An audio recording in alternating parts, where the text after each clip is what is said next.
Assalamualaikum warahmatullahi wabarakatuh.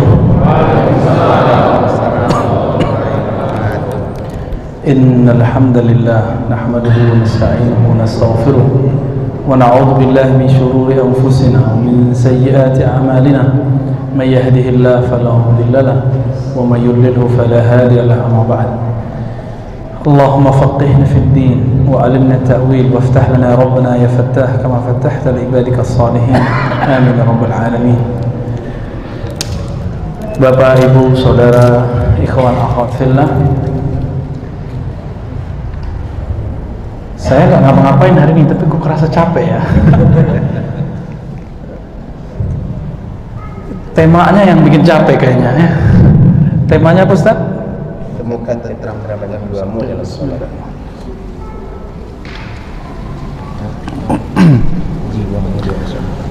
Berarti ada dua kata kunci, tentram dan sholat. Nah, dari situ kita masuk ya. Di dalam Al-Quran, kata tenang itu muncul sangat eksplisit dalam surat yang sudah sering kita dengar dalam bab zikir. Surah Ar-Ra'd ayat 28. Sering dengar? Ala bidzikrillah tatma'innul qulub. Ala. Orang Arab kalau mau ala itu yang ngantuk langsung bangun. Ala gitu. Hoi. Gitu. Jadi Allah tapi manggilnya halus. Ala. Hei, sadar. Kamu sadar, kamu tidak akan tenang dengan game. Kamu tidak akan bahagia dengan jabatanmu. Kamu tidak akan bahagia dengan pasangan yang gagah cantik. Kamu tidak akan bahagia dengan gajimu yang gede. Kamu cuma bahagia. Nah, dalam bahasa Arab jika objek didahulukan, biasanya subjek, predikat, objek. Ini objek ini dimajukan bidzikrillah. Maka harus dipakai jar majrur. Bidzikrillah, hanya dengan menyebut Allah, menyebut nama Allah, mengingat sifat-sifat Allah, berhubungan kontak langsung dengan Allah. Tatma'innul qulub, qalbu menjadi tatma'in. Qalbu itu bahasa Arab artinya taqlibah, suatu yang bergerak-gerak. Berkata Imam Al-Qushairi, imam ahli hadis mufassir yang ahli zikir, summiyal qalbu qalban litaqallubihi. Qalbu disebut qalban karena dia cepat sekali berubah. Kita kagum kepada seseorang, jam ini bisa jadi jam nanti sudah berubah. Cuma karena beda 0102 langsung kesel. Kan kita lihat ya, kita sudah lihat Pak, begitu cepatnya qalbu. Dulu ini contoh saya sebut nama aja karena kita lagi kasih contoh, lagi ta'lim. TGB sekarang yang milik nyoblos 02 pasti kesel sama dia, tapi yang nyoblos 01 seneng sama dia. Kenapa? Dulu dikatakan next presiden Hafiz Mufassir Dr. Azhar, kakak kelasnya Ustaz Arnof. Dulu digadang-gadang kayaknya melebihi semuanya. Tapi cukup dengan dia beda nyebrang politik dan sudah banyak orang benci. Begitu cepatnya kalbu membenci, ya kan? Jadi jangan percaya dengan pandangan pertama, jangan percaya dengan asumsi pertama, karena kalbu cepat berubah. Nah, banyak itu ya. Orang nikah kalau pesta di kantor, kalau di gedung mahal gak? Mahal. Berapa mahalnya? Udah pernah belum? Belum pernah dia ya. Mahal ya. Tapi kemudian orang bisa dalam hitungan sebulan, sepekan, bahkan sekarang sehari sudah nggak cinta sama pasangannya. Bisa? Bisa. Begitu cepatnya kalbu berubah. Supaya kalbu itu tidak cepat berubah ke negatif, ala bidzikrillah tatma'innul qulub. Karena kalbu itu liar. Orang yang disebut nabi itu, wali Allah itu adalah yang bisa mengendalikan kalbunya dengan zikrullah. Kalau kita punya guguk, misal si guguk itu takutnya sama apa? Batu. Sama batu. Nah, batu itu zikrullahnya. Kolbu ini lebih parah daripada si kalbun. Jadi kolbun, kalbun, tipis ya. Kolbun, hati. Kalbun sama-sama bisa nyalak gitu. Sama-sama tamak dia, sama-sama emosional. Bukan cocok logi ya, tapi itulah rahasia Allah membuat kalimat ini mirip. Namun si kolbu, sebagaimana si guguk tadi, takut kalau mau dilempar pakai, padahal cuma digertak doang, nggak jadi, kabur dia. Kolbu juga begitu. Kolbu digertak dengan nama Allah, ditembakin ke kolbu, langsung dia tenang dia. Ya. Paling dia menggigil sebentar, tenang. Apa dalilnya? Surah Az-Zumar, surah 39 ayat 23. Ayat 23. Taqsya'irru minhu. Qalbu itu mulai indikasinya dari kulit. Tubuh kulit bergetar. Minhu, karena Allah, karena ayat Allah, karena Al-Quran, karena zikrullah. Apa? Juludul ladzina yakhshawna rabbahum. Julud, kulit orang yang takut kepada Allah. Kalau kita takut kepada Allah, rindu kepada Rasulullah, ada orang selawat kita menggigil, Pak. Ada getarannya, kayak ketarik ke situ. Kenapa? Itu getaran rindu. Takut kepada Allah itu bukan takut menjauh, tapi takut rindu. Namun kalau bergetar terus kan bahaya, jantungnya nanti bisa jantungan. Maka fitrahnya kalbu, kalau sudah ketemu namanya Allah, summa talinu juluduhum wa qulubuhum illa dzikrillah. Maka si kalbu yang tadinya bergetar, maka kalau ada orang zikir sampai berteriak, bergetar, itu tidak bid'ah. Itu emang efek kalbu, tapi jangan tiap hari, Pak. Ya, berisik juga kita ya, terganggu juga kita, dan tidak baik untuk jantungnya, dan tidak baik untuk emosionalnya. Dia harus dilatih terus zikir. Summa, pakai summa. Dalam bahasa Arab summa itu beda dengan fa. Summa itu nanti, akan, proses, kemudian gitu. Jadi ada prosesnya. Kalau pakai fa bentar aja, maka setelah ini langsung. Tapi jika pakai thumma, dia ada jaraknya. Maka orang kalau rajin merawat kalbunya, nanti kalbunya pasti lembut. Talinu juluduhum wa qulubuhum ila dzikrillah. Lalu kalbunya akan lembut. Itulah kalbunya sahabat Nabi Abu Bakar, Umar, Utsman, Ali, Talha, Zubair, dan sahabat-sahabat mulia, Salman Al-Farisi, Abu Darda, dan semua sahabat Nabi. Awalnya mereka kenceng. Masih ingat kisah Abu Darda, Abu Zar. Abu Zar itu orang yang Islam nomor 5. Ana khamisuhum islaman. Di riwayat lain rabi'uhum islaman, dalam kitab Al-Isti'ab karya Ibnu Abdul Bar. Apa kata Abu Zar? Kami di kampung kami Bani Ghifar mendengar ada seseorang yang jujur lalu mengaku dapat wahyu. Maka kami penasaran, datanglah ke Mekah. Di Mekah ternyata Nabi baru punya murid Khadijah, Abu Bakar sama Ali. Berarti muridnya berapa? 3. Waraqah bin Naufal udah mati. Siapa Waraqah bin Naufal? Paman Khadijah yang ahli kitab Injil, mengerti Taurat, udah wafat.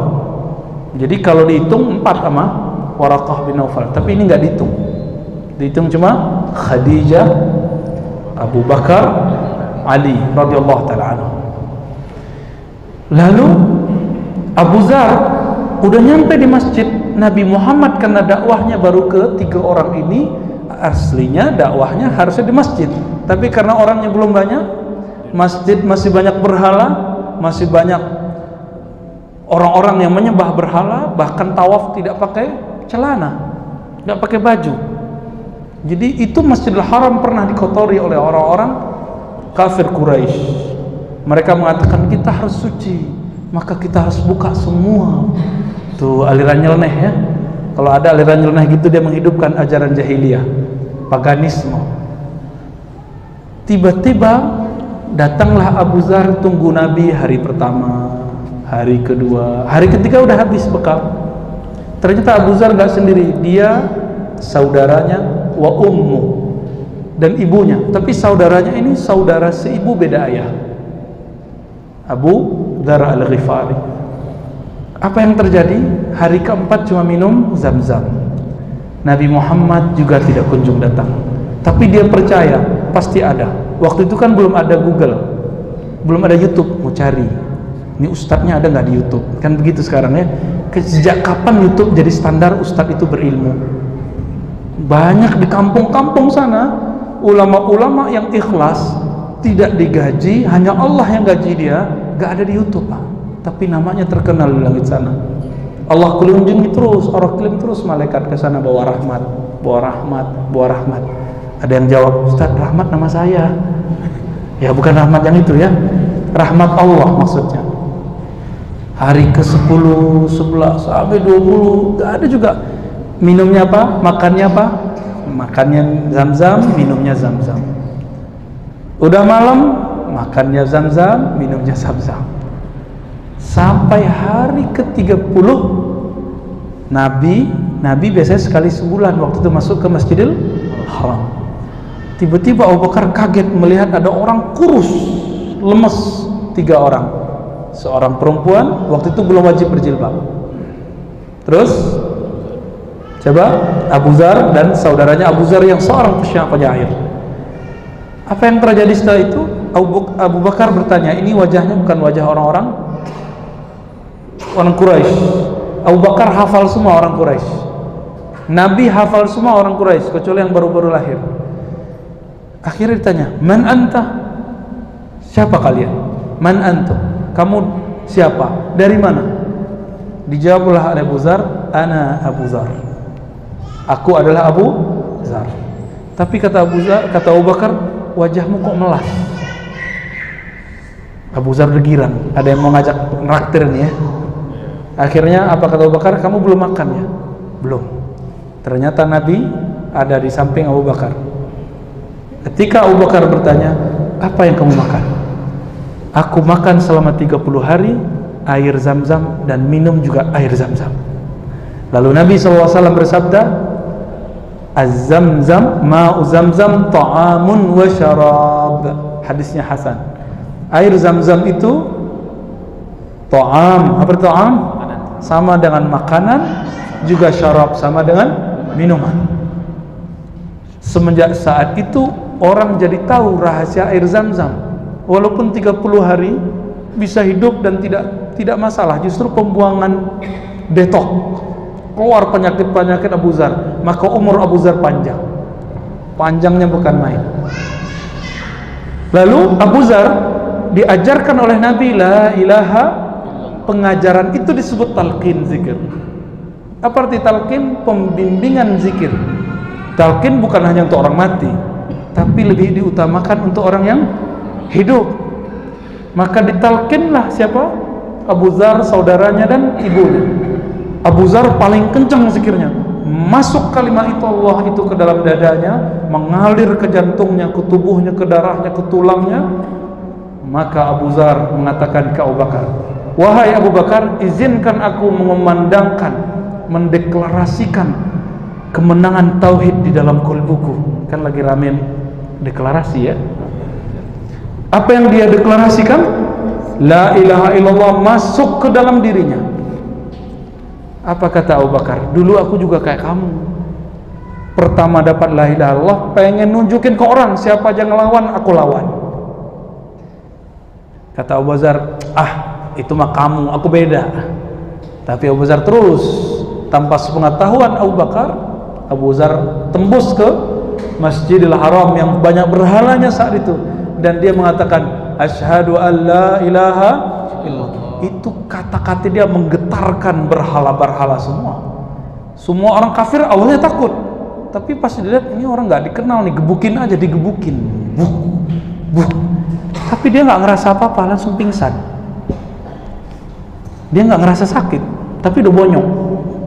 Tahu-tahu bangun, siapa yang membawa dia? Paman Nabi yang belum masuk Islam, namanya Ja'far, atau saudara Nabi ya, Ja'far, saudara sepupu Nabi.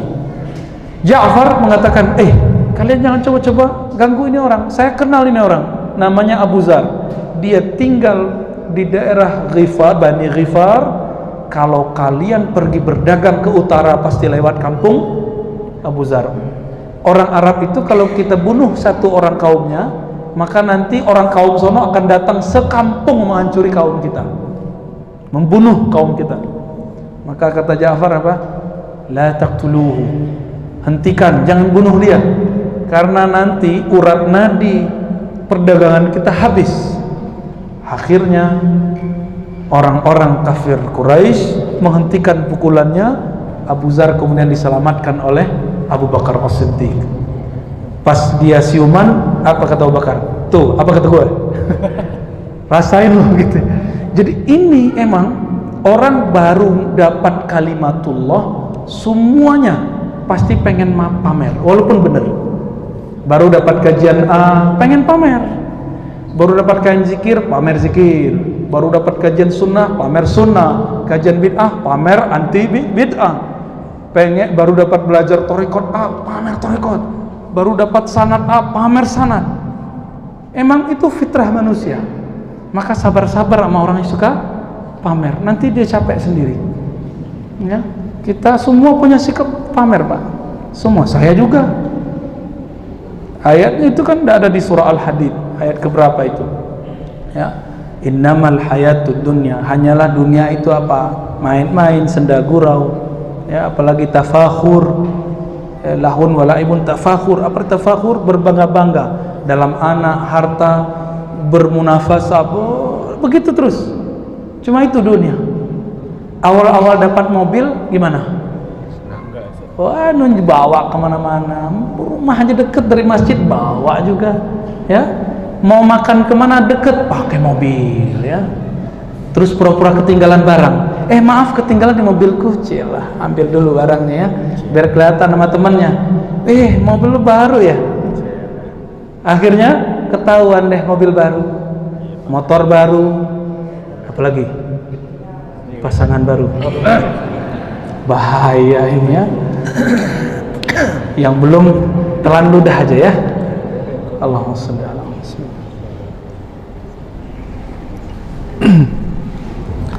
Orang baru belajar silat pengen nantang orang nggak? Pengen. Silat itu untuk badan. Orang baru bisa silat bid'ah juga sama. Silat sunnah juga sama, silat zikir juga sama, pengen nantang semua orang. Baru belajar zikir, nanti lihat isi hati orang. Wah, ini ustadz nih ahli zikir nih.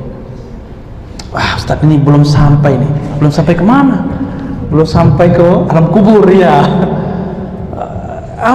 Biasa itu ya. Nanti kalau dia sudah belajar, ada yang bisa setahun hilang, ada yang sepekan hilang, ada yang hilang bener ya, hijrahnya gagal. Jadi pintu hijrah itu banyak. Ada yang lewat zikir, ada yang lewat nangis-nangis, ada yang lewat muhasabah, ada yang lewat partai, ada yang lewat gerakan, ada yang lewat sunnah bid'ah, ada yang lewat khuruj.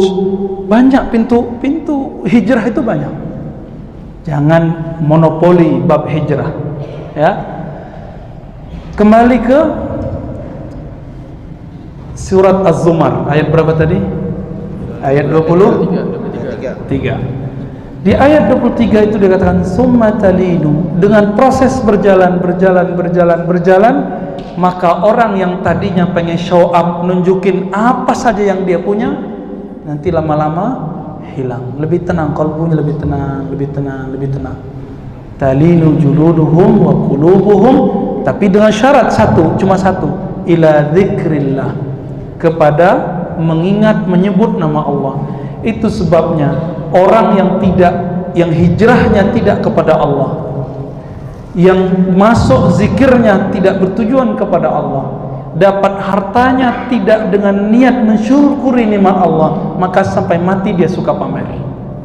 Dan Nabi mengancam, man samma'a samma'ahullah. Siapa yang suka pamer, Allah akan pamerkan aibnya. Hati-hati ya. Jadi nggak usah pamer-pamer. Kalau ada orang pamer depan kita, nggak usah suudzon, katakan oh mungkin dia lagi bersyukur, karena ada ayat fa amma bi ni'mati rabbika wa amma bi ni'mati rabbika fahaddits. Surat apa yo? Ad-Duha, bukan Al-Lail ya. Al-Lail sebelumnya. Adapun terhadap nikmat Rabbmu, penciptamu, pemberi rezekimu, fahaddits, kamu boleh tunjukkan. Kapan boleh menunjukkan? Depannya bi ni'mati rabbik. Ini syarat dalam bahasa Arab, dalam ilmu akidah, bi ni'mati rabbik. Kalau aku, kita semua telah merasakan ini dari Allah, bukan punyaku, baru boleh tunjukkan. Sehingga ketika kita menunjukkan kecerdasan, bukan kita yang cerdas. Tunjukkan hafalan, bukan kita yang pintar hafal. Tunjukkan kegagahan, kecantikan, bukan kita yang hebat dan cantik. Kenapa? Ada nggak yang lahir niat ngobrol ke maknya waktu lahir, mak, buatin aku hidung yang agak mancung ke depan dong, jangan mancung ke belakang. Bisa nggak? Nggak bisa. Kita sudah dapat begini sudah. Maka wajah ini anugerah Allah, tinggal disyukuri ya.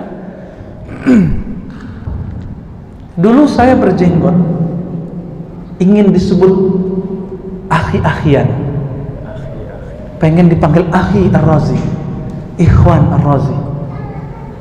Tertegun ketika ketemu seorang syekh dari Mesir, namanya dulu ngajar di ma'had kita 2 semester, Dr. Syekh Abdul Bashir Abdul Mu'ti, ahli lughah, ahli tafsir.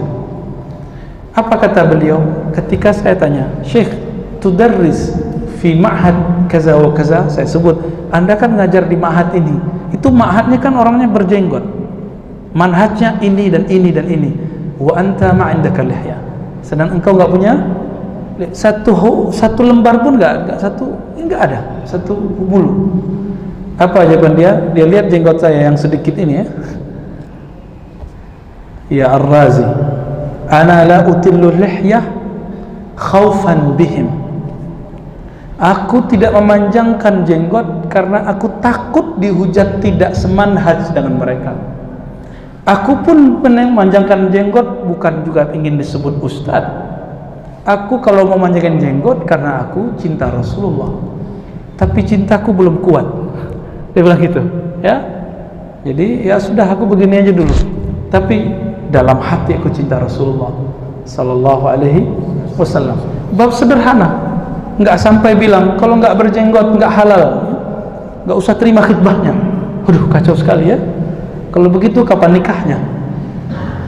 Yang berjenggot di Indonesia ini kan cuma berapa? Apalagi Pekanbaru ini dihitung cuma berapa? Ternyata Imam Bukhari naruh jenggot di bab zina. Zina itu penampilan, wal libas, pakaian. Yang ingin mengikuti Nabi lahir batin, penampilan semua, berarti cintanya sudah full. Silakan ikuti jenggot Nabi.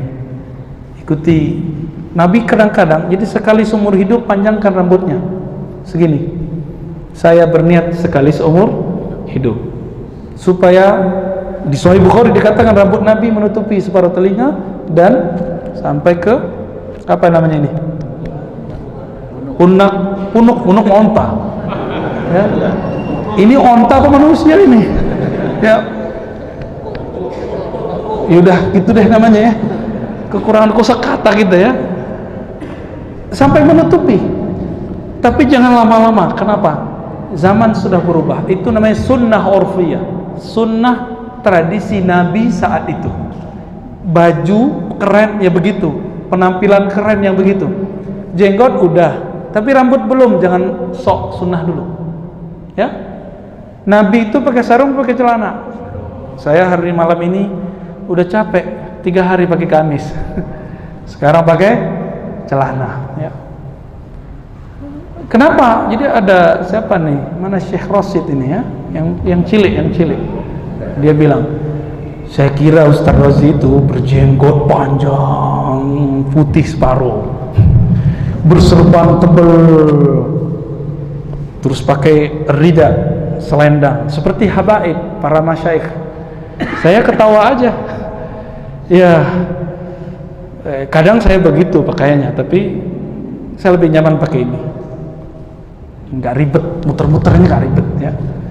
Namun kalau ingin mengamalkan sesekali, tafadhal, kita punya sanad serban. Kita punya sanad Pak serban. Ada, alhamdulillah. Tapi sanad jenggot ada nggak? Ada sanad jenggot. Nabi itu kalau baca hadis lagi megang jenggotnya. Ada hadis yang musalsal namanya bil-lihyah. Nabi megang jenggotnya waktu menjelaskan suatu hadis. Maka semua rawi hadis, periwayat hadis megang jenggotnya waktu menyampaikan hadis itu. Maka meranalah yang tidak punya jenggot, tidak Allahumma shalli ala Muhammad. Kembali ke surah Az-Zumar. Di surah Az-Zumar, zikir itu awal bikin kita bergetar, lama-lama bikin lembut, karena zikir itu mainan kolbu. Karena kolbu itu rajanya jiwa, rajanya badan, maka orang baru dapat mainan nunjukin nggak? Anak kecil baru dapat mainan nunjukin ke temannya nggak? Sama. Karakter itu akan berubah sebatas umurnya. Kalau mainan anak kecil ya mobil-mobilan. Kalau orang anak sudah gede, kalau anak umur 5 tahun mobil-mobilan. Kalau udah 25 tahun mainannya mobil beneran, motor beneran. Ya, tunjukin ke temannya. Kalau perlu, di zaman-zaman kita dulu masih unyu-unyu ya, tahu unyu-unyu nggak? Ya, masih culun-culun lah. Knalpotnya harus bunyi, bung bung bung bung bung, biar kedengeran sama awewe. Tahu awewe nggak? Ya, biar kalau jalan tuh dilihatin sama orang, wow keren gitu. Mobilnya dulu harus ngebul, asapnya tuh kemana-mana. Ternyata nggak sehat begitu ya. Itu dulu yang motornya begitu pasti sekarang kurus tuh. Allahumma shalli ala Muhammad. Oke, sekarang pindah ke surah Thaha ayat 14. Mencari ketenangan. Tadi sudah dirumuskan di surah Ar-Ra'd apa ketenangan itu? Cuma dengan menyebut nama Allah. Sekarang kita lihat apa posisi zikir dalam salat. Posisi pentingnya zikir dalam salat. Di bagian tengah sampai akhir Allah berfirman gimana?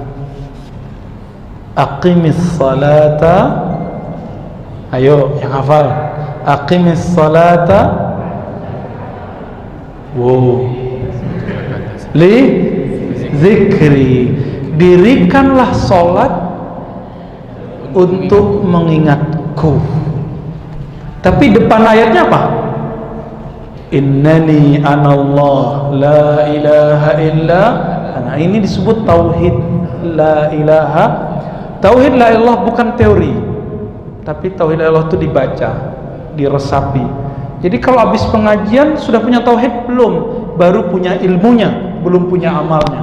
Oleh karena itu Nabi selalu mengatakan man qala la ilaha illallah, man qala la ilaha illallah, begitu. Jaddidu imanakum bi qauli la ilaha illallah. La ilaha itu bukan teori. Tauhid uluhiyah, rububiyah, sifat 20 enggak cukup. Itu teori. Harus ada prakteknya. Harus ada prakteknya. Kalau ada orang menunjukkan jurus-jurus silat di YouTube, kita lihat, kita ikuti. Udah bisa belum? Cepat bisa nggak? Setahun juga nggak lolos-lolos. Kalau ingin belajar membaca la ilaha illallah hanya pakai YouTube, tembus nggak ke kalbu? Tembusnya ke kuota. Nggak tembus ke kalbu Pak. Jebol WA-nya, ya berat. Kalau itu aja bisa berat, data apa yang kita lihat, yang kita rekam, yang kita tonton di WA itu, di HP itu bisa berat. Sebaiknya yang memberatkan kalbu itu apa? Kalimah-kalimah Allah. Bagaimana beratnya nama Allah? Coba lihat hadis Imam Tirmizi. Dalam hadis Imam Tirmizi dia katakan bahwa nanti di hari kiamat ada orang yang gak punya amal banyak, tapi dia punya rahasia di kalbunya. Ketika ditimbang amalnya oleh Allah, disuruh malaikat mizan, malaikat penimbang, ditimbang semua dosanya, disebutkan sijilat, sepanjang lembaran yang ada di zaman itu, di masa itu, di padang mahsyar, sejauh itulah, sebanyak itulah dosanya. Banyak nggak tuh? Jadi kalau orang ngeprint yang pakai bulat itu, yang biasanya di Indomaret itu ya, kan bulat tuh, untuk struk, bukan struk yang tepar itu ya. Sepanjang itu dosanya. Satu rim, kira-kira begitu ya. Satu rim 50 lembar ya. 500, oh sorry, kurang nolnya. Sebanyak itu dosanya, akhirnya malaikat azab, penunggu neraka sudah siap mengikatnya dan menariknya. Tapi Allah berfirman, artinya malaikat pun tidak tahu isi kalbu. Yang di kalbu itu malaikat nggak tahu. Niat antum kesini ngapain Allah nggak tahu. Allah tahu. Kalau malaikat, jadi niat antum kesini yang tahu cuma, tapi malaikat nggak tahu. Yang tahu cuma kita, dan begitu ajibnya kalbu. Coba ayatnya, surah Luqman. Innallaha alimun bidzatis sudur. Pakai inna, sesungguhnya Allah tahu apa yang ada di dalam sudur, di dalam dada. Enggak disebutkan malaikat, tapi disebutkan Allah. Malaikat cuma catat yang lahir-lahir, yang zahir-zahir. Maka Allah katakan ke malaikat mizan, hei malaikat, bedah jantungnya, bedah dadanya, bedah kolbunya. Dulu kolbunya pernah bergetar nyebut namaku bukan? Cek, dibuka. Jadi selain Nabi Muhammad, ada hamba Allah yang dibedah. Mau dibedah nggak nanti? Nah, nggak apa-apa dibedah.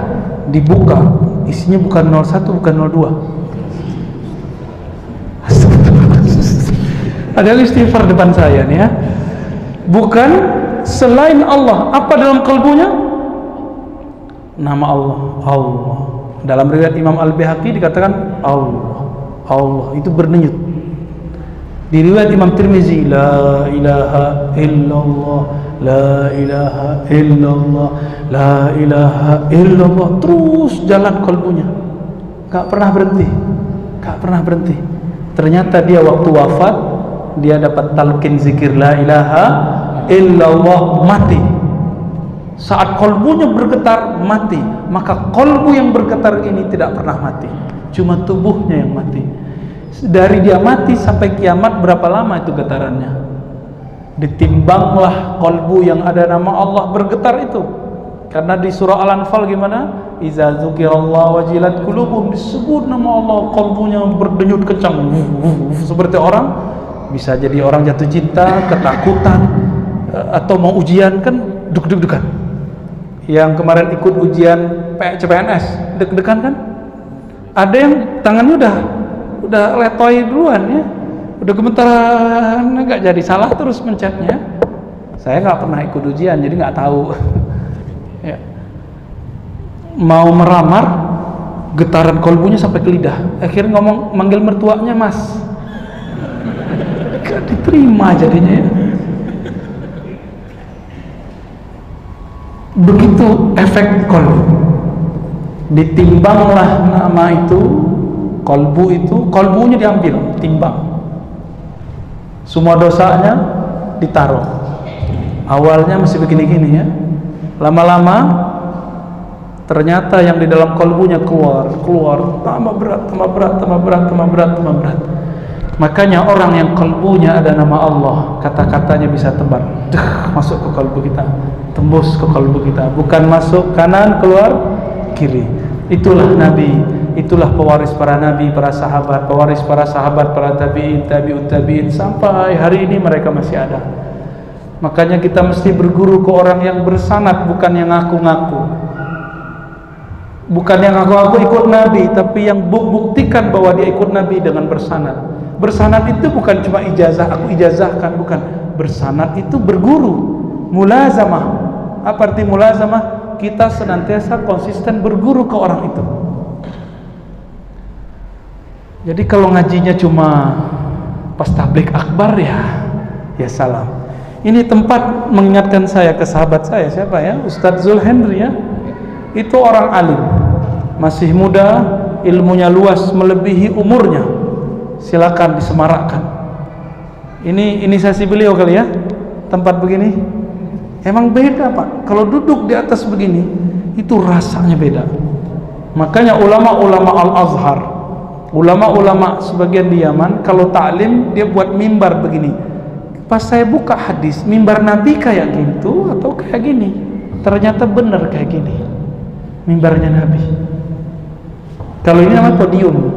Podium itu dulu punyanya orang Yahudi Nasrani, yang Nabi buat ini. Tapi boleh nggak pakai podium? Ya boleh, kan itu peradaban, bukan masuk ke syariat. Nah, silakan mulazamah ke beliau. Tadi ada Ustaz Al-Nof ya, mulazamah ke beliau. Masih banyak ustaz-ustaz di sini yang mau ngaji kitab. Karena tidak semua sempat nyantri, sudah telat kan, umurnya udah lewat, nggak boleh kan disuruh-suruh push up. Kau telat sholat, push up. Nggak bisa begitu lagi Pak. Dulu saya awal-awal jadi ustaz. Nah, ini bukan masih awal juga ya. Awal-awal jadi guru, jadi ustaz, jadi dosen, itu galaknya bukan main. Karena belum dapat hadis musalsal birrahmah, hadis musalsal dengan kasih sayang ke makhluk Allah. Ada yang ngantuk dikit, saya bilang, anta kum, berdiri, sudah ya. Nggak jarang saya usir, kamu main-main ya, kita lagi baca hadis, kamu kok baca buku selain hadis, ukhruj. Dulu galak Pak, untung kita ketemu hari ini ya. Jadi yang ngantuk-ngantuk tak tidur aja lah. Tapi nggak ada ngantuk nih, alhamdulillah ya. Alhamdulillah. Kolbu begitu. Dia kalau sudah terus ditempa, lama-lama dia tambah halus. Coba, ini filosofi, belajar ke alam. Karena Allah mengatakan siru fil ard, jalanlah di muka bumi. Itu ayat tertulis. Ayat tak tertulisnya apa? Kalau kita lihat orang ngasah sabit, masih ada nggak orang yang nyabit rumput sekitar Pekanbaru? Udah susah ya. Wah, belagu, sok kuto ya, seorang kota. Coba kita keluar Pak, lihat di situ ada orang nyabit rumput pakai sabit. Kalau agak sedikit susah narik rumputnya, terus diapain? Diasah.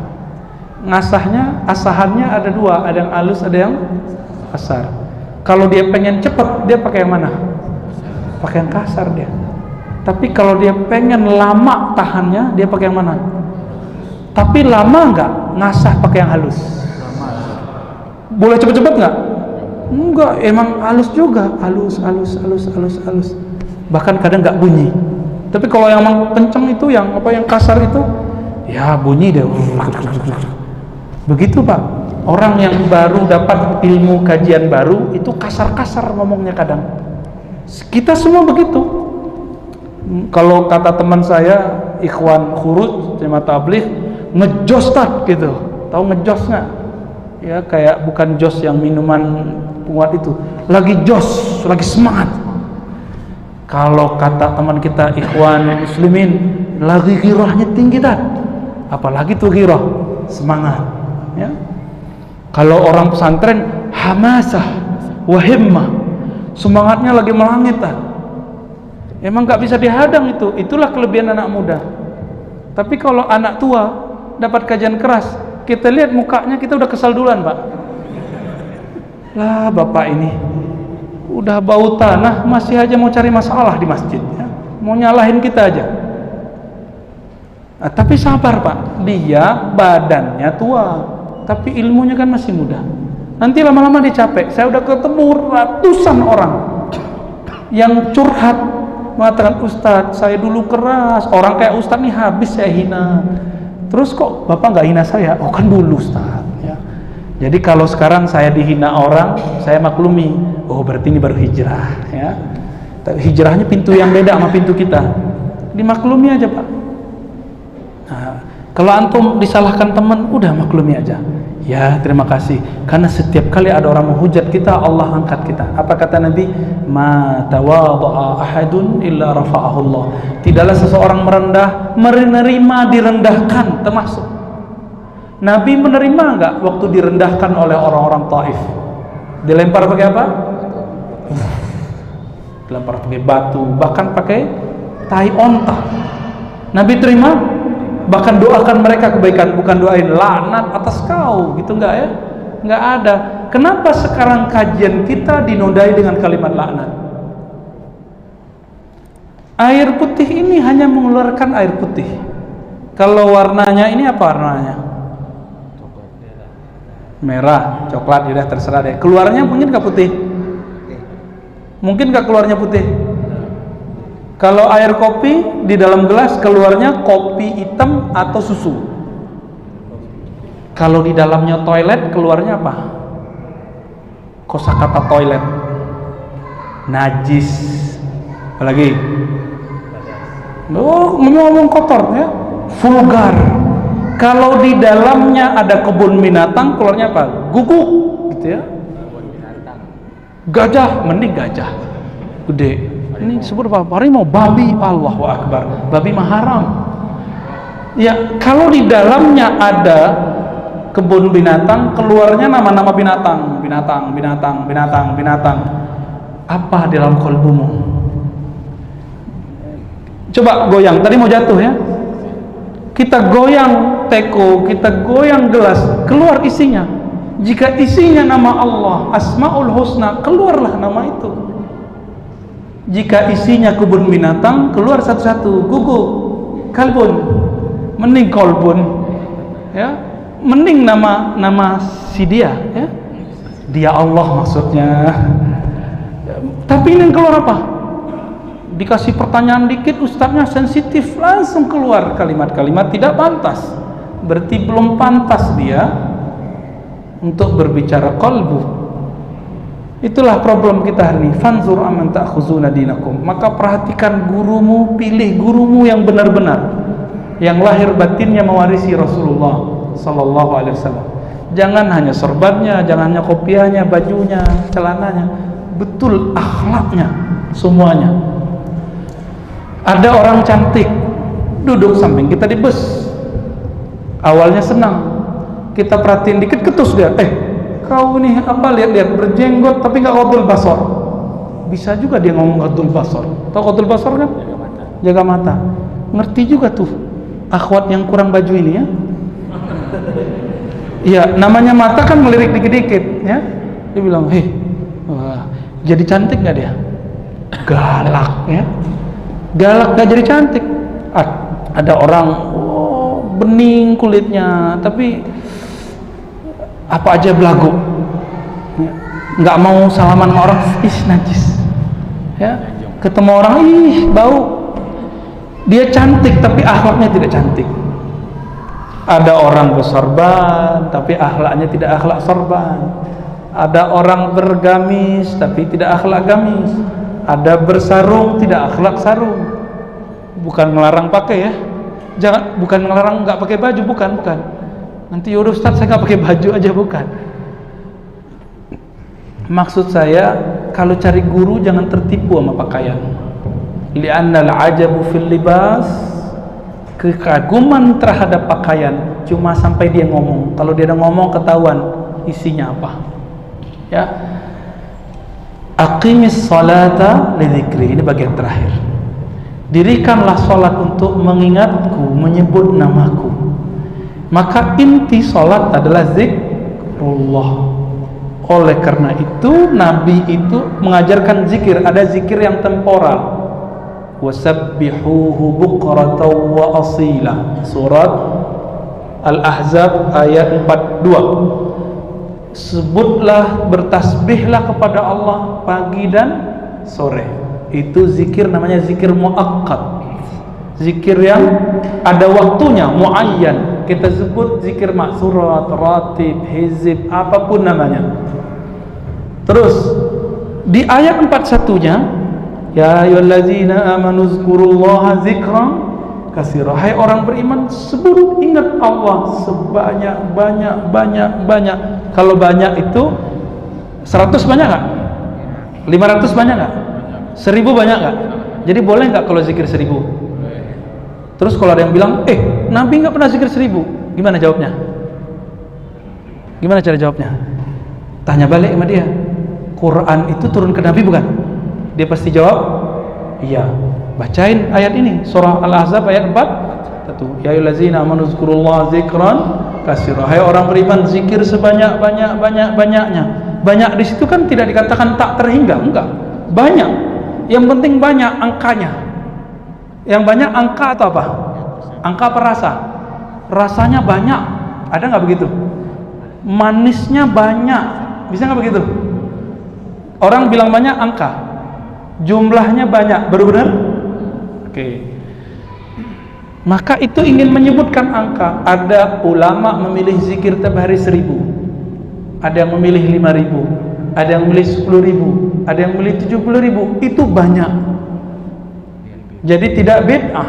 Oh Ustaz, ente salah. Nabi cuma zikir subhanallah 33 kali. Wah, ini belum khatam Sahih Bukhari nih.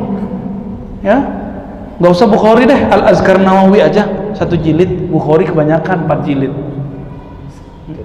Udah khatam belum Azkar Nawawi? Belum ya? Ya udah, apa dong? Arba'in. Itu mah dikit ya, 40 hadis nggak ada tentang yang tadi. Nabi SAW ternyata zikirnya macam-macam. Ada yang angkanya 1, ada yang 3, ada yang 15, 10, 15, 25, 50 nggak ada. 33, 34. Pertanyaannya, subhanallah 33. Tadi imam kita ngimamin sampai saya ketiduran, Pak. Allahu Akbar, Allahu Akbar. Saya tidur, itu mimpi itu ya. Saking indahnya suaranya. Terima kasih Pak Imam ya. Mana imam kita tadi? Ya, biasanya saya kalau zikir tuh melek. Ini kok 2 hari 3 hari di Pekanbaru, setiap kali orang zikir saya ketiduran terus. Kita udah lama cari tidur, lagi duduk udah lama. Ini baru ketemu kemarin.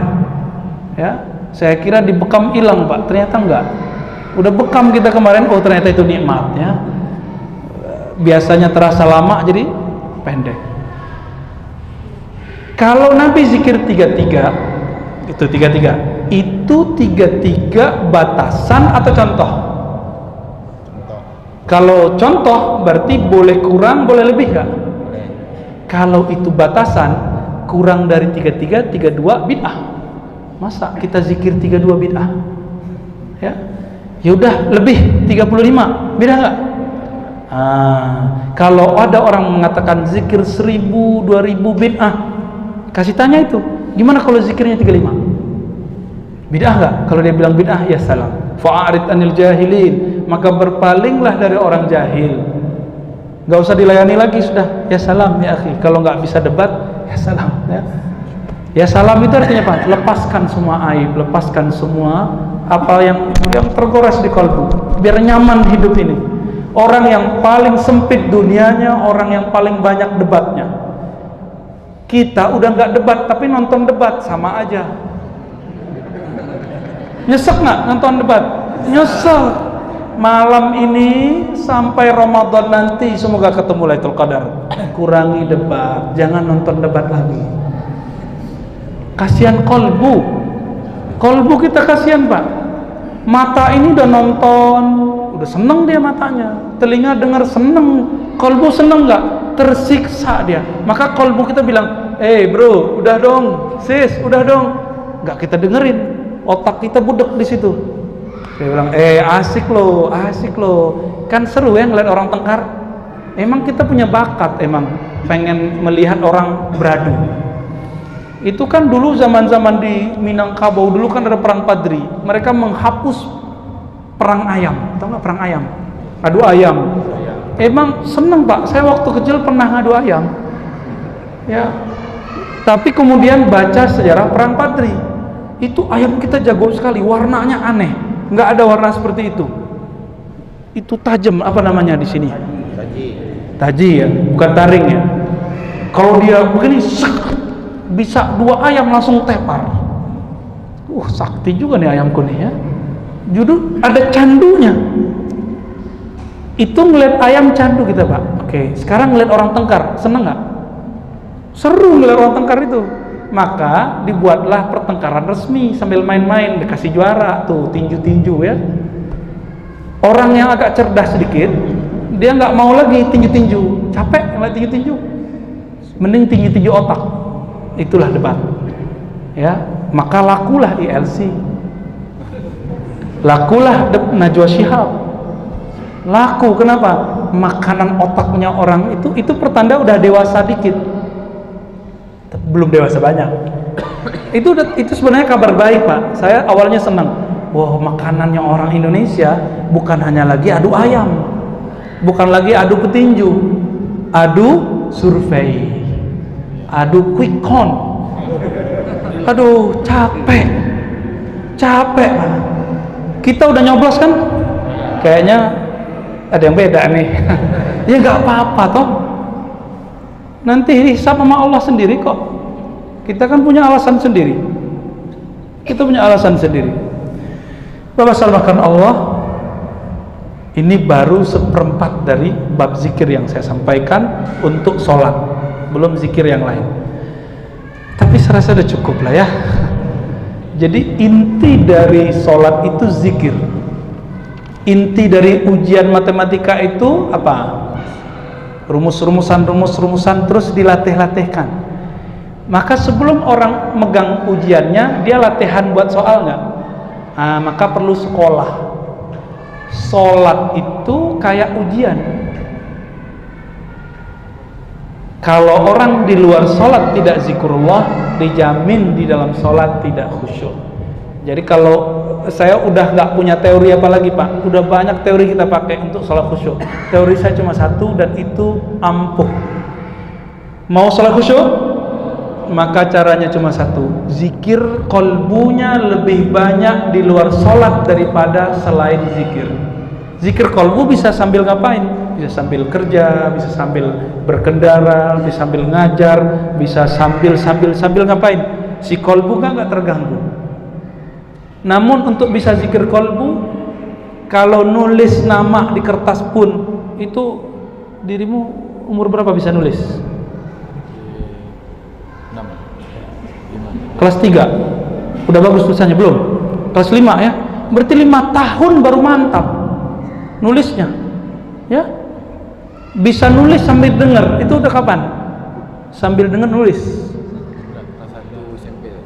kelas 1 SMP. Artinya dari TK, anggaplah dari kelas 1 sampai kelas 6 baru bisa sambil nulis, sambil dengar, sambil ngobrol, bahkan bisa.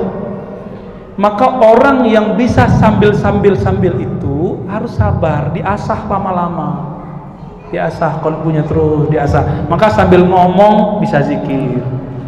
Semoga bermanfaat. Mohon maaf jika ada kesalahan dalam menyampaikan. Semoga Allah tutup aib kita. Astaghfirullahalazim, ya Allah ampuni dosa.